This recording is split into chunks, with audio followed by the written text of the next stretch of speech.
Well, good morning. Well, actually, good evening. Welcome to Bedtime Stories with me, Pastor Michelle. Today's Monday, December 21st. And let's get started with our Disney story of the night. And it comes to us from Cars, the Disney classic. And this one's called Mater Saves Christmas. One morning, Mater arrived at Flo's V8 Cafe with his letter to Santa car.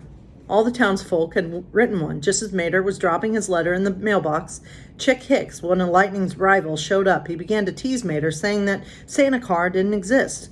Just then, Sheriff raced up to them with some bad news. All the fuel from the area had been stolen.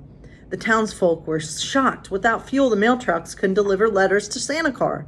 But Mater wouldn't give up. He decided to deliver the letters to the North Pole himself. Lightning was worried about his friend. He couldn't let them go alone. Mater, I'm coming with you. Luigi and Guido gave Mater and Lightning new snow tires, and the two set off. Finally, Lightning and Mater arrived at the North Pole. Lightning stared in wonder. Santa car is real, he said, but Santa car had some bad news. His reindeer snowmobiles had been stolen. Just then, Mater remembered how strangely Chick had been acting. He realized that Chick wanted the top secret flying fuel the reindeer used. Chick Hicks took your reindeer, he cried. Santa car filled Mater's tank with the top secret fuel, and the three cars set out for Radiator Springs. Back in town, Luigi and Guido had been cornered by Chick and his gang. You're too late, Chick shouted. I'll fly around the track and never lose to Lightning McQueen again. And you know the best part? No more Christmas. If I can't have presents, no one can. Suddenly, the air filled with the sound of jingling bells. Mater soared over the hill toward Lightning and Santa car. Chick raced away, flying just above the ground. Lightning flew after him. Santa car had filled his tank with the magic fuel, too. Chick was no match for Lightning McQueen. The thief soon spun out of control. Tow him straight to jail, Doc said. Later, the Radiator Springs gang celebrated with Santa car and his reindeer snowmobiles. Everyone cheered. Mater had indeed saved Christmas. So let's hear about our bold woman in Black history. So today we're going to talk about Octavia Butler. So despite her struggle with dyslexia, Octavia began writing when she was 10. One day, she was watching a bad sci-fi movie on TV and was inspired to write something better. This was her first attempt at writing a sci-fi genre that would become synonymous with her name. She continued to write short stories through college and attended Pennsylvania's renowned Clarion Science Fiction Writers Workshop. In 1976, she published her first novel.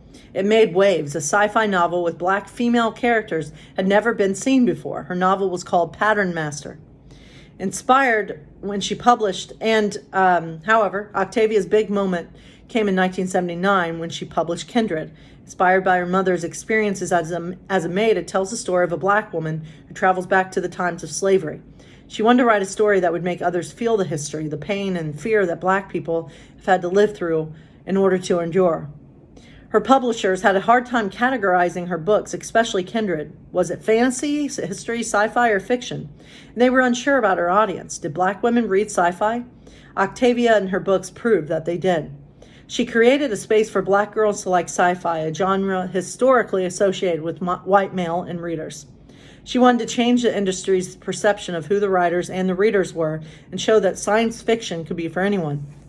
Through her fantastical works, she discussed important topics in her own life and society: race, slavery, humanity, and religion. In 1995, she was awarded the prestigious MacArthur Foundation Fellowship, the first science fiction writer to receive it.